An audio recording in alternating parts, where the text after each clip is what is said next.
ये फैन जानता था कि यह एक बहाना था। याओ गुआन संतति तुरंत कार्रवाई नहीं करना चाहती थी। ये कहना मुश्किल था कि वह उसे बचा पाएगी या नहीं। उसका मकसद निश्चित रूप से शुद्ध नहीं था। वह शायद उसकी काया और कड़ाही में दिलचस्पी रखती थी। आसमान में लहराता विशाल झंडा और भी भयावह होता जा रहा था। यह इतना काला था कि आसमान पर छा गया था और सूरज की रोशनी भी नहीं आ रही थी। ये फैन ने जल्दी से अपना बर्तन निकाला और अपनी सुरक्षा के लिए उसे अपने सिर के ऊपर लटका दिया। हुआ लाला। वह काला झंडा हवा में लहरा रहा था। काली धुंध छा गई और काले बादल छा गए। पारे की तरह एक बहुत बड़ा दबाव बरस रहा था। ये फैन का शरीर ऐसा लग रहा था मानो फट जाएगा। अगर उसने पहले कड़ाही नहीं निकाली होती तो शायद उसे पहले ही दुर्भाग्य का सामना करना पड़ चुका होता। ये फैन ने जी कबीले के महत्वपूर्ण लोगों को जलाने के लिए 5 तत्वों की सच्ची आग का इस्तेमाल किया। इससे जी हाइयू को डर लगा और उसने पूरी हिम्मत नहीं जुटाई। हम्फ। जी हाइयू ने नाक भान सिकुड़ी। वह जोखिम लेने को तैयार नहीं था। अगर दूसरे पक्ष के पास अभी भी 5 तत्वीय सच्ची आग है और उसने अपना झंडा जला दिया तो यह एक अपूरणीय क्षति होगी। इस समय उसका चेहरा गंभीर था। उसके पीछे सफेदी का एक विशाल विस्तार था। हवा में अंतहीन बर्फ और बर्फ दिखाई दे रही थी। हड्डियों को कंपा देने वाली ठंडी हवा चाकुओं की तरह थी जो तेजी से आगे बढ़ रही थी। घटना। ये फैन चौंक गया। जी कबीला वाकई बहुत शक्तिशाली था। युवा पीढ़ी के एक और शिष्य ने एक घटना को जन्म दिया था। शुद्ध सफेद बर्फ आसमान से जुड़ गई थी। बर्फ का रंग असीम था। हड्डियों को कंपा देने वाली ठंडी हवा सीटी बजा रही थी। जी हायू बर्फ और बर्फ की दुनिया में बर्फ के देवता की तरह खड़ा था। स्वर्ग के नीचे बर्फ का नृत्य। जी हायू चिल्लाया। जिस घटना को उन्होंने संक्षेपित किया था उसमें एक अथाह शक्ति थी जो आगे बढ़ती गई। इस क्षेत्र में हंस के पंख जैसे बर्फ के टुकड़े उड़ते हुए आसमान को ढक लेते थे। ये सफेदी का एक ऐसा विशाल विस्तार था जिसका कोई अंत नहीं था। हर बर्फ का टुकड़ा हथेली के आकार का था। ठंडी रोशनी हर दिशा में फैल गई। चमकते और पारदर्शी बर्फ के टुकड़े तलवारों की तरह तीखे थे। वे ये फैन की ओर बढ़े। Clang clang clang. आसमान से खनकती हुई आवाजें आ रही थीं। लाखों बर्फ के टुकड़े हवा में नाच रहे थे, आसमान को चीरना चाहते थे। उन्होंने इस इलाके को पूरी तरह से ढक लिया था। ये फैन का दिल कांप उठा। उसके सिर के ऊपर का कड़ाहा तेजी से बड़ा हो गया। असंख्य स्रोत क्यूई ने उसे नीचे से घेर लिया। यदि आपके पास 5 तत्वीय सच्ची अग्नि नहीं है तो क्या आप वास्तव में सोचते हैं कि आप पुनर्जन्म के सागर में एक साधक मुझे रोक सकते हैं? जी हायू के चेहरे पर ठंडक थी। वह आसमान में ऊंची खड़ी थी जैसे कोई देवता हिमयुग से निकल कर आ रहा हो। वह चिल्लाई, बर्फ की नदी स्वर्ग को सील कर देती है। उसके पीछे बर्फ और हिम की दुनिया अंतहीन सफेद धुंध से बाहर निकलकर सुनामी की तरह ये फैन की ओर दौड़ी। बूम। घास का मैदान हिल रहा था, सारी वनस्पतियां तेजी से सूख रही थीं और फिर बिखर रही थीं। यहाँ तक कि चट्टानें भी नहीं बच पाईं, वे तुरंत जम गईं और टूट गईं और फिर ढह गईं। भयानक ठंडी धारा ने अपने रास्ते में आने वाली हर चीज को नष्ट कर दिया। कोई भी उसे रोक नहीं सका।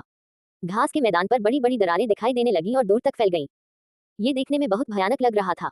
दरारों के रास्ते में आने वाली कोई भी चीज चूर्ण में बदल जाएगी। सब कुछ जम गया था, सब कुछ जम गया था। बर्फ के रंग की दुनिया ने उल्लासमय जीवन शक्ति की जगह ले ली थी। याओगुआन पवित्र भूमि से सुंदरी, तुम किसका इंतजार कर रही हो? ये फैन ने उससे चुपके से पूछा। एक मादक और मधुर हंसी सुनाई दी। छोटे भाई, ये तुम्हें दृढ़ रहना होगा। मैं अभी भी तैयारी कर रहा हूँ। ये फैन समझ गया कि दूसरा पक्ष कोई कदम नहीं उठाना चाहता था। सब कुछ बस एक बहाना था। गड़गड़ाहट। सफेद धुंध उसके सामने समुद्र की तरह बह रही थी, सुनामी की तरह भयावह। ये फैन के आसपास की हर चीज तुरंत राख में बदल गई। टकराना। पलक झपकते ही ये फैन अंतहीन सफेद धुंध में लिपट गया और तुरंत बर्फ में बंद हो गया। वहां एक ठंडी और दृढ़ मूर्ति प्रकट हुई। चमकदार और पारदर्शी बर्फ के एक विशाल ब्लॉक ने उसे सील कर दिया। हंडा ऊपर नीचे तैरता रहा, बिना किसी प्रभाव के। वह बर्फ की मूर्ति के ऊपर लटक रहा था। यहाँ तक कि एक महान व्यक्ति जो तीसरे गुप्त क्षेत्र में साधना करता है, वह बर्फ में बंद होने के बाद केवल पछतावे के साथ मर सकता है। उसके जीवन को लंबा करना कठिन है। वह भाई हाइयू के साथ प्रतिस्पर्धा करना चाहता है। अगर उसके पास 5 तत्वीय सच्ची अग्नि नहीं है तो वह कुछ भी नहीं है। जी हाइयू के पीछे कुछ लोग आगे आए और बर्फ के विशाल ब्लॉक को घेर कर निरीक्षण करने लगे। ये छोटा सा बदमाश कुछ समय के लिए घमंडी था, लेकिन अंत में वह अभी भी मौत से बच नहीं सकता। कितने अफसोस की बात है। मेरे जी परिवार के वरिष्ठों को उसने जलाकर मार डाला। यह इसके लायक नहीं है। भाई हाइयू की बर्फ और हिम घटना वास्तव में अथाह है। वह उसी क्षण मारा गया जब उसने हमला किया। मुझे आश्चर्य है कि क्या महान आत्मा खोज कला उस सर्वोच्च पदचिह्न को खोज पाएगी। उसकी आत्मा अभी तक नष्ट नहीं हुई है। मुझे पता है कि मैं क्या कर रहा हूँ। जब जी हाइयू ने यह कहा तो उसने अपना हाथ आगे बढ़ाया और कड़ाही को पकड़ लिया। हालांकि अचानक उसका चेहरा बदल गया। वह जल्दी से पीछे हट गया और चिल्लाया, पीछे हटो। बूम। बर्फ का विशाल टुकड़ा अचानक टूट गया। ठंडी हवा ने कहर बरपाया। ये फैन बर्फ से बाहर निकल आया। उसने कोई अनावश्यक हरकत नहीं की और सीधे अपने सिर के ऊपर कड़ाही हिलाई। टकराना। जी परिवार के 3 सदस्य तुरंत मर गए। वे कड़ाही की शक्ति से चूर चूर हो गए। हवा में केवल खून की धुंध तैरती रह गई। ये फैन को बहुत पछतावा हुआ। उसे जानबूझकर बर्फ में बंद कर दिया गया था ताकि सभी को अपने करीब लाया जा सके और असंख्य स्रोत क्यूई से बने कड़ाई का उपयोग करके उन सभी को मौत के घाट उतार दिया जा सके। उसे उम्मीद नहीं थी कि जी हाइयू इतना तेज होगा। उसने तुरंत असामान्यता को भांप लिया और सभी को पीछे हटने के लिए चिल्लाया। अंत में उसने केवल 3 लोगों को मारा। ये बदमाश वाकई घिनौना है। ये बिल्कुल वैसा ही है जैसा कि महान पूर्वज जी हुई ने कहा था। दर्जन भर से ज्यादा लोगों के चेहरे पर उदासी थी। वे मन ही मन अपने दांत पीस रहे थे। ऐसी स्थिति में जहां उन्हें जीतना पक्का था, उन्होंने वास्तव में दूसरे पक्ष को उनमें से 3 को मारने दिया। ये वाकई अपमानजनक था। तुम्हारा शरीर वाकई बहुत खास है। तुम वाकई मेरी बर्फ और हिमपात की घटना का प्रतिरोध कर सकते हो। जी हायू की अभिव्यक्ति शांत थी। उसमें कोई अत्यधिक भावनात्मक उतार चढ़ाव नहीं था। क्या जी हायू ने तुम्हें नहीं बताया? मैं उसकी दिव्य शरीर घटना को भी रोक सकता हूँ। तुम्हारी बर्फ और हिम घटना की तो बात ही छोड़ो। ये फैन के शब्द झूठे नहीं थे। उसका शरीर बहुत खास था।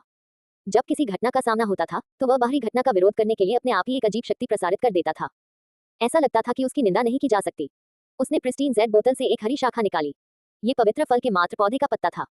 अब चूंकि वहां बहुत ज्यादा दिव्य वसंत नहीं बचा था, इसलिए उसने अपनी दिव्य शक्ति को फिर से भरने के लिए पवित्र पत्ती की कली खाना शुरू कर दिया। हर बार जब वह हंडा सक्रिय करता तो उसमें बड़ी मात्रा में दिव्य शक्ति खर्च होती। अगर उसके पास ये चीजें न होती तो उसके लिए इसे संभाले रखना बहुत मुश्किल होता। जी हायू के चेहरे पर तुरंत कालेपन का भाव आ गया। क्या आप ये कह रहे हैं कि कोई भी घटना आपके खिलाफ बेकार है? तो फिर मुझे कोशिश करने दो। बूम। बर्फ और बर्फ की उस सफेद दुनिया में अचानक से बहुत ज्यादा ऊर्जा दिखाई दी। एक जैड का पेड़ जो एक युवा ड्रैगन की तरह जोरदार था, बाहर निकला और सभी को वहीं पर जमा दिया। इस समय ऐसा लग रहा था जैसे समय रुक गया हो। न तो सफेद बर्फ थी, न ही बर्फ का पहाड़, सिर्फ एक जैड का पेड़। हालांकि इसने इस जगह को जमने जैसा बना दिया। छी।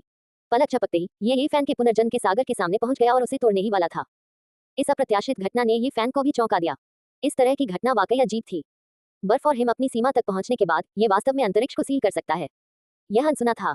अचानक ये फैन के पुनर्जन्म के सागर में हरा कमल थोड़ा कांप उठा। उसके चारों ओर धुंध छा गई, मानो कोई अवर्णनीय अजीब शक्ति बाहर निकल रही हो। टकराना। वह जैड का पेड़ जो अंतरिक्ष को जमा देता था, तुरंत ही फैन के सामने टूट गया। वह टूटी हुई रोशनी के कणों में बदल गया और गायब हो गया। जी हायू का शरीर हिंसक रूप से कांप उठा। वह खुद को रोक नहीं सका और एक कदम पीछे हट गया। बर्फ और बर्फ की उसकी दुनिया में वह जैड का पेड़ फिर से दिखाई दिया, लेकिन वह थोड़ा धुंधला था। ये कैसे संभव है? वह अविश्वास से भर गया और बोला, क्या तुम्हारा शरीर वास्तव में सभी प्रकार की अजीब घटनाओं को स्वाभाविक रूप से रोकने में सक्षम है? इस समय बाकी लोगों को अपनी आजादी वापस मिल गई। उनके दिलों की धड़कनें तेज हो गईं। वे अभी उसी जगह पर जमे हुए थे और उन्हें भयानक अजीब शक्ति की लहरें महसूस हो रही थी। ये वास्तव में मुझे आश्चर्यचकित करता है। प्राचीनों का पवित्र शरीर मेरी रुचि को और अधिक बढ़ा रहा है। याओ गुआन सन की मधुर आवाज एक बार फिर ये फैन के कानों तक पहुंची। जी हायू के चेहरे पर ठंडक थी और उसने कहा, मैं तुम्हें मारने के लिए अपनी असली ताकत का इस्तेमाल करूंगा। हालांकि वह केवल 20 साल का था, लेकिन उसकी ताकत एक महान व्यक्ति के बराबर थी। उसकी पूर्ण युद्ध शक्ति ये फैन को नष्ट करने के लिए पर्याप्त थी। वह एक निर्वाण क्षेत्र साधक के साथ इस प्रकार की गतिरोध स्थिति में पड़कर अपमानित महसूस कर रहा था। फुट। काला झंडा लहराने लगा, आकाश को ढक लिया और ये फैन को दबा दिया। बूम। जमीन अचानक ढह गई। इस तरह का दबाव कुछ ऐसा था जिसे ये फैन झेल नहीं सका। जब वह जमीन की दरार में गिरा तो कड़ाही ने उसकी रक्षा की। झंडा फहराया। हर बार जब वह हिलता तो जमीन धंस जाती। लगभग एक पल में ये फैन दर्जनों मीटर जमीन में दब गया। अगर उसके पास वह कड़ाही न होती जो सारी सृष्टि की क्यूई से परिष्कृत की गई थी, तो वह अब तक राख में तब्दील हो चुका होता। उसके लिए इस तरह की शक्ति का सामना करना मुश्किल होगा। वे अलग अलग क्षेत्रों में थे और एक प्राकृतिक खाई से अलग थे। उनकी दिव्य शक्ति एक ऐसे शक्तिशाली व्यक्ति के सामने महत्वहीन लग रही थी जिसने 3 गुप्त क्षेत्रों की खेती की थी। ये फैन अपनी दिव्य शक्ति को पुनः प्राप्त करने और प्रतिरोध करने के लिए सभी सृष्टि की क्यूई को सक्रिय करने के लिए पवित्र वृक्ष की कलियों को अपने मुंह में भरता रहा। इन 2 चीजों के बिना उसका शरीर और आत्मा तुरंत नष्ट हो जाते। याओ गुआन की पवित्र भूमि से सुंदरी, अगर तुम अब कदम नहीं उठाती हो तो कब उठाओगी? क्या तुम मेरी लाश वापस ले जाना चाहती हो? ये फैन ने चुपके से अपनी आवाज प्रसारित की। कोई जल्दी नहीं है। मुझे लगता है कि छोटा भाई ये अभी भी टिक सकता है। मुझे तैयारी के लिए अभी भी कुछ समय चाहिए। याओ गुआन संत की नाजुक आवाज आई। लानत है तुम पर। ये फैन वाकई इन 4 शब्दों को गाली देना चाहता था। अंत में उसने विषय बदल दिया और कहा, मैं कहता हूँ मेरी पत्नी, अगर तुम अभी कदम नहीं उठाती हो तो तुम्हारा पति मर जाएगा और मैं याओ गुआन की पवित्र भूमि पर शादी का प्रस्ताव रखने नहीं जा पाऊंगा। याओ गुआन संतनी नाराज नहीं थी। उसकी आवाज चुंबकीय और बहुत ही आकर्षक थी। उसने कहा, थोड़ी देर रुको, बहन तुम्हें बचा लेगी। क्लैंग। इस समय जी हायू का चेहरा ठंडा था। उसने अपना दाहिना हाथ उठाया और फिर नीचे की ओर कटा। उसके दाहिने हाथ से एक बड़ी बर्फ की तलवार निकली और सीधे जमीन को चीरती हुई ये फैन की ओर बढ़ी। दरार। उसके शरीर की सारी हड्डियां हिल रही थी।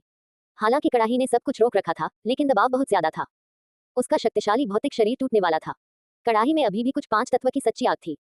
ये फैन वास्तव में इसका उपयोग करना चाहता था, लेकिन ये देखते हुए कि उसे अभी भी याओ गुआन संत का सामना करना था, उसने जल्दबाजी में काम नहीं किया। याओ गुआन संत, यदि आप अब कोई कदम नहीं उठाती हैं, तो मैं ये कड़ाही जी कबीले को दे दूंगा। अपनी आवाज प्रसारित करने के बाद ये फैन चिल्लाया, जी हायू, मैं आपको सभी सृष्टि की क्यूई दूंगा। बूम। इस समय ऐसा लग रहा था जैसे स्वर्ग और पृथ्वी को किसी ने चीर दिया हो। एक शक्तिशाली दिव्य शक्ति अचानक प्रकट हुई और जी हायू द्वारा बनाए गए दाव पैटर्न को पूरी तरह से तोड़ दिया। सब कुछ फिर से स्पष्ट हो गया। प्रकाश से बनी एक मानव आकृति ने एक बड़ी तलवार पकड़ी और वार किया। जी कबीले के शिष्य बिजुका की तरह थे जो एक भी वार का सामना नहीं कर सकते थे। वे प्रत्येक तलवार से मारे गए। आसमान में खूनी धुंध के बादल छा गए। यह अब लंबी तलवार की तरह नहीं लग रही थी। ये थंडर गॉड के हथौड़े की तरह थी। ये बहुत भारी थी। जब यह जमीन पर गिरती तो एक व्यक्ति निश्चित रूप से कुचल जाता, चाहे वह किसी भी तरह का जादुई खजाना क्यों न हो, यह इसे रोक नहीं सकता था। लगभग एक ही पल में जी कबीले के दर्जन भर शिष्य मारे गए। उनमें से एक भी बच नहीं सका। जी हाइयू की आंखें फटने वाली थी। वह उन्हें समय पर नहीं बचा सका। ये बहुत तेज था। यह इतना तेज था कि इससे पहले कि वो दौड़कर वहां पहुंच पाता, सब कुछ खत्म हो चुका था। हुआ लाला। उसने हाथ में झंडा थाम लिया और उसे जोर जोर से लहराने लगा। देखते ही देखते आसमान में हवा और गरज के साथ बारिश होने लगी। बादल आए और गायब हो गए। धरती हिलने लगी। जी हाइयू गुस्से में थी। वह दौड़ी और प्रकाश से बनी मानव आकृति से लड़ने लगी। शून्य की हथेली, शून्य की महान तकनीक और अन्य गुप्त तकनीकों का इस्तेमाल किया गया। उन्होंने लगभग स्वर्ग और पृथ्वी को तोड़ दिया। ये फान का दिल कांप उठा। तीसरे गुप्त क्षेत्र में साधना करने वाले साधक वास्तव में डरावने थे। उसे जल्दबाजी का एहसास हुआ। उसे और मजबूत बनना था। हालांकि इस क्षेत्र में ऐसे केवल 1 दर्जन युवा लोग ही थे, फिर भी उन्होंने उस पर काफी दबाव डाला। इस समय पृथ्वी की नसों द्वारा बनाई गई सामान्य प्रवृत्ति टूट गई थी।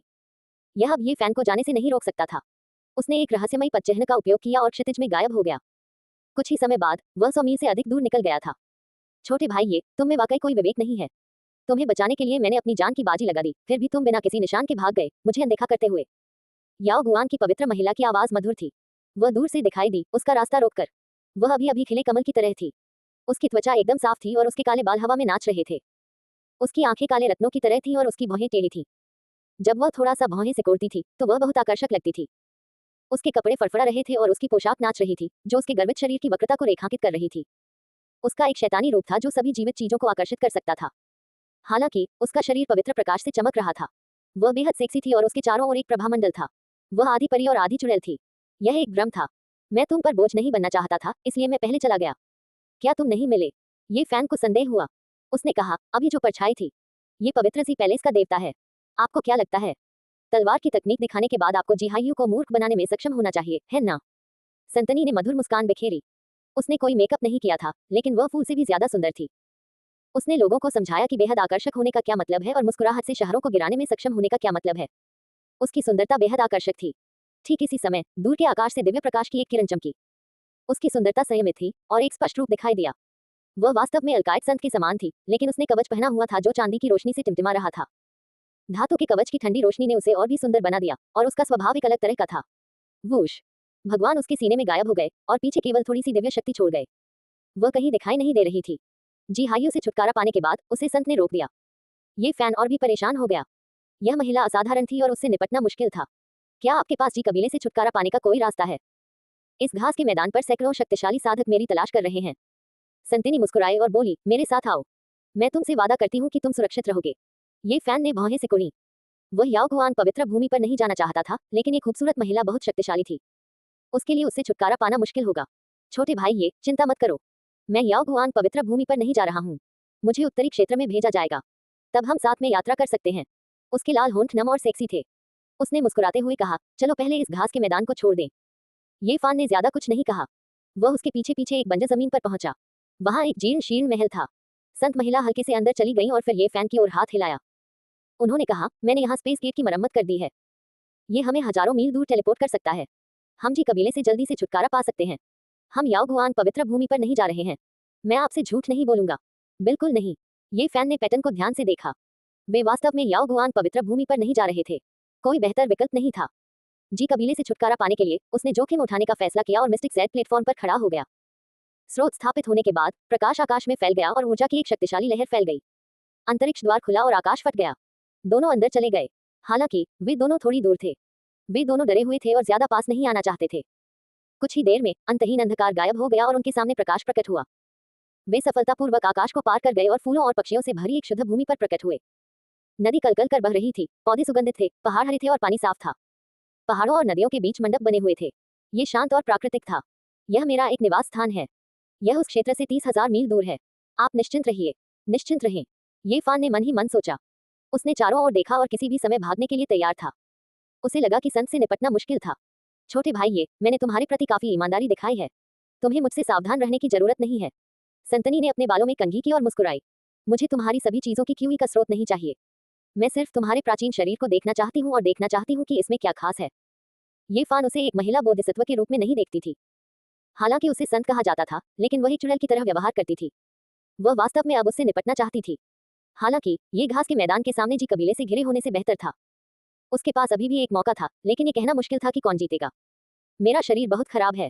अब इसे बेकार शरीर कहा जाता है। इसमें देखने के लिए क्या है? ये फान नहीं चाहता था कि वह उसके शरीर को देखे। छोटे भाई, ये तुम बहुत विनम्र हो। पूर्वजों के पवित्र शरीर में एक बड़ा रहस्य छिपा है। हालांकि मैं अनगिनत वर्षों तक खेती नहीं कर सकता, लेकिन पवित्र भूमि ने कभी हार नहीं मानी है। अगर मैं तुम्हें पालूंगा तो मैं तुम्हें जरूर अपने साथ ले जाऊंगा। संतनी ने आकर्षक ढंग से मुस्कुराते हुए कहा, मैं तुम्हें अध्ययन के लिए पवित्र भूमि पर नहीं भेजूंगी। मैं बस ये देखना चाहती हूँ कि तुम्हारे बारे में ऐसा क्या रहस्य है। ये फैन ने उसके सुंदर और स्पष्ट चेहरे को देखा और कहा, क्या होगा अगर मैं सहमत नहीं हूँ?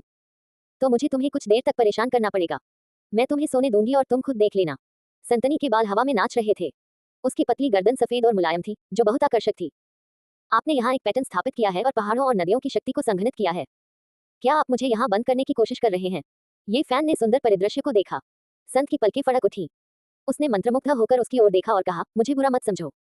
मैं तुम्हारे साथ ऐसा क्यों करूंगी? ये फान अपनी रक्षा के लिए कड़ाही निकालने वाला था और फिर उड़कर चला जाना चाहता था। वह इस मोहक संतनी के साथ उलझना नहीं चाहता था। तुम। उस पल वह चौंक गया। उसके शरीर में दिव्य शक्ति भारी थी और सुचारू रूप से प्रसारित नहीं हो सकती थी। उसके लिए कड़ाही को बाहर निकालना मुश्किल था। वह चिल्लाया, तुमने क्या किया?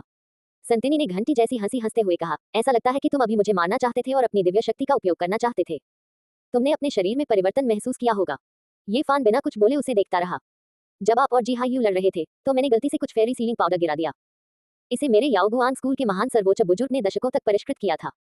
ऐसा कहा जाता है कि यदि खुराक पर्याप्त है तो यह एक शक्तिशाली व्यक्ति की दिव्य शक्ति को पूरी तरह से सील कर सकता है। याओगुआन संत ने मंद मंद मुस्कुराकर कहा, मैं ऐसा इसलिए कर रही हूँ क्योंकि मैं आपके साथ कोई विवाद नहीं चाहती। अन्यथा अगर हम लड़ते हैं तो मैं गलती से आपको मार सकती हूँ। क्या ये बहुत उबाऊ नहीं होगा? ठीक है, तुम काफी निर्दयी हो। ये फैन धीरे धीरे आगे चला गया। संतनी ने मधुर मुस्कान के साथ कहा, मैं जानती हूँ कि छोटे भाई का भौतिक शरीर एक महान खजाने की तरह मजबूत है। अपनी ऊर्जा बर्बाद मत करो। मेरे बहुत करीब मत आओ। उसके नितंब गोल थे, उसकी कमर पतली थी और उसके स्तन गोल थे। उसकी गर्दन सुंदर थी और उसका चेहरा बेजोड़ था। इस समय उसने अपना शरीर हिलाया और हल्के से पीछे हट गई। उसकी मुस्कान विशेष रूप से कोमल और आकर्षक थी। ये फैन इतना क्रोधित था कि उसके दांत खुजलाने लगे। उसने दूरी का अनुमान लगाया और पाया कि यह वास्तव में थोड़ी दूर थी। ये संत बहुत सतर्क थी। इस समय उसने अपना ध्यान केंद्रित किया। उसकी भौहों के बीच की सुनहरी झील कांप उठी और उसकी दिव्य इंद्रिय प्रकट हुई और आक्रमण के लिए आगे बढ़ी। आह! आप! संतनी डर के मारे चीख पड़ी। उसके खूबसूरत चेहरे से पता चल रहा था कि उसे दर्द हो रहा था और वह गिरने वाली थी। ये फैन तेजी से आगे बढ़ा और उसकी शक्तिशाली चेतना ने हमला करना बंद नहीं किया। वह बिजली की तरह तेज था और बस एक सेकंड में संत के सामने पहुंच गया। उसने छलांग लगाई और संत को घास पर धकेल दिया।